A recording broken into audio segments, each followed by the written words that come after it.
네, 여러분 안녕하세요. 마음지킴이 마지랩의 김은영입니다. 오늘은 신경증이라는 거에 대해서 좀 이야기를 해보려고 하는데요.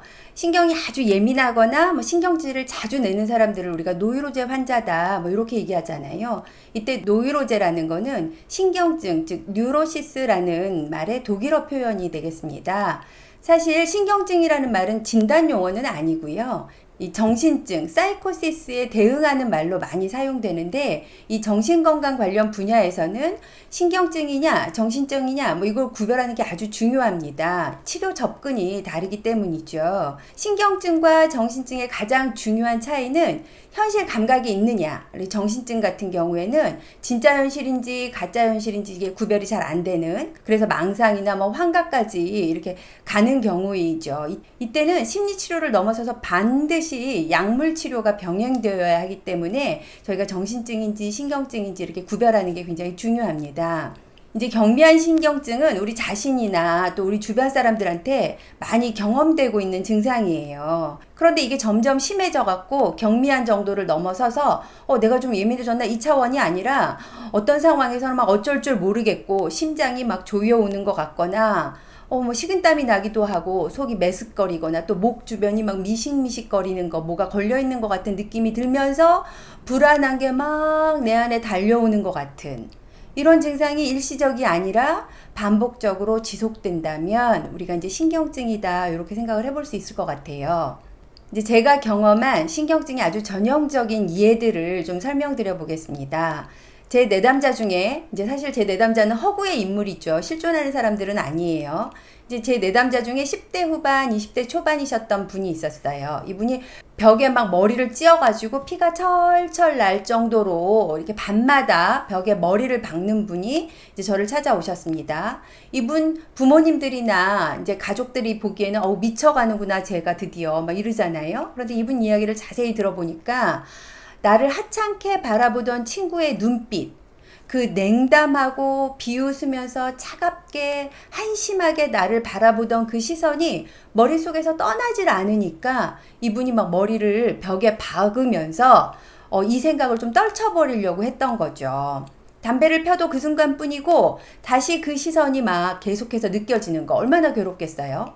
이 얘기를 들으시는 분들 중에 아니 그냥 TV를 좀 보거나 운동을 하거나 좀 다른 생각들을 하면서 떨쳐버리면 되지 그게 뭐가 그렇게 힘들어 이러시는 분들이 있는데, 이게 그러면 얼마나 좋겠어요. 잘 안 돼요. 그게 잘 안 되니까 이제 미칠 것 같은 지경이 되는 거죠.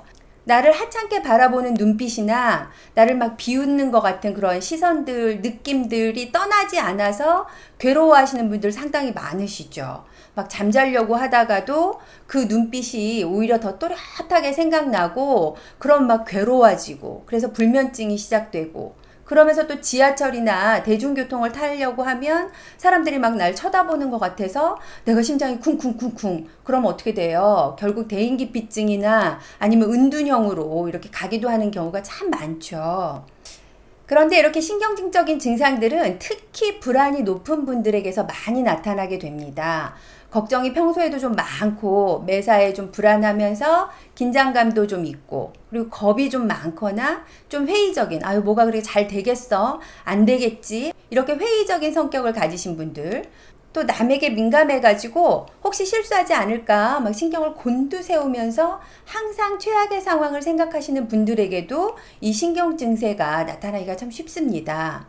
또 다른 측면으로는 기준을 높게 세우고 그 기준에 맞춰서 잘 살아야 된다는 생각이 아주 강하신 분들, 그러다 보면 막 실수하면 안 되지, 잘해야만 되잖아, 이렇게 기준이 높으신 분들, 근데 막상 뜻대로 되지 않으니까 힘들어 하시고, 그러면서 항상 불안하고 긴장감, 초조감에 쌓여서 집중도 잘 안 되고 막 잠들기 어렵고, 가까스로 잠들었으면 막 꿈을 막 꾸거나 악몽에 쫓기는 꿈들을 꾸거나 막 이러시는 분들, 이런 게 아주 전형적인 신경증 증상이라고 할 수 있습니다. 우울해지기도 하고 이게 발작적인 울음이 가끔 있기도 하고 이런 형태예요. 그런데 이분들의 이야기를 잘 들어보면 이게 굉장히 불안해서 이런 증상들이 생기는 거구나 라는 건 알겠는데, 그 불안함의 근거나 이유가 딱 꼬집어서 뭐라고 말하기 어려운 경우들이 있습니다. 모호하고 막연한 경우들이 많더라고요. 실직하면 어떡하지? 상대방이 날 배신하면 어떡하나? 사람들이 다 날 떠나가면 어떡하지? 중병에 걸리면 어떡해? 가족 중에 한 명이 갑자기 죽음을 맞이하면 어떡하나? 이런 불안함들이 사실은 특별한 근거가 있는 건 아닌데 이 생각이 시작되면 굉장히 불안해지고 이제 초조해지는, 그래서 사소한 걱정들이 아주 큰 불안으로 가게 되는 거죠. 이제 그렇다면 이 신경증과 관련해서 우리가 좀 해볼 만한 게 뭐가 있을까? 대체로 이런 경우에는 이제 심리치료에서 이 모호한 불안을 좀 더 분명하고 또렷하게 확인하는 과정을 거칩니다. 근데 여러분, 우리가 두려움이나 공포, 이 불안한 감정이 모호하고 막연할 때 더 커지면서 다루기 어렵다는 거 아시잖아요.